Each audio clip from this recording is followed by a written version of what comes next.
Assalamu alaikum урматтуу мекендештер, фермерлер. Бүгүн 29 декабрь. Талаш шаарындагы чөп базарга келдим, бааларын билип берейин. Assalamu alaikum. Байкелер, чөптөн маалымат бериңиздерчи, кандай болуп атат баалары? Хозяиндар тиги жерде турду. Сиздер хозяин эмеспи? Бистико фасолдун бакалы. Фасолдун бакалы канча болот атат фасоль? Баштазы 13 000. Я. 13 000. Ногул ушул жыйылып турган 13 000, Ногул форт 13 000 дейт.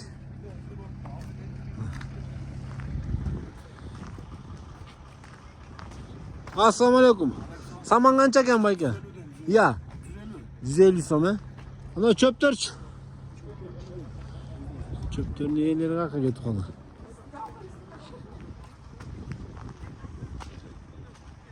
Чөп канча байкелер, чөп? Çöp kança bayka? Assalamu alaikum.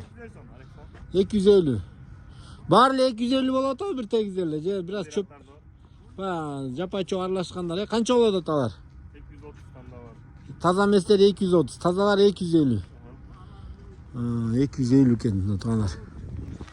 No kimdiki bilmeysi? Bunu bilip vereyinse neyse çok. 230, 250. Saman 150.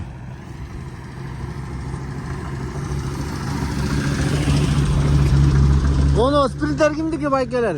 Fasol çöğü. Al kança? Al deli 13. No Ford deli 13 eken. No fasolun çöğü bul deli 13 bin eken. Satı oldu spıtaydı. Kançadan oldu? 47 binden. Жақсытайлар екен. Видео лайк басып қойыңыздар.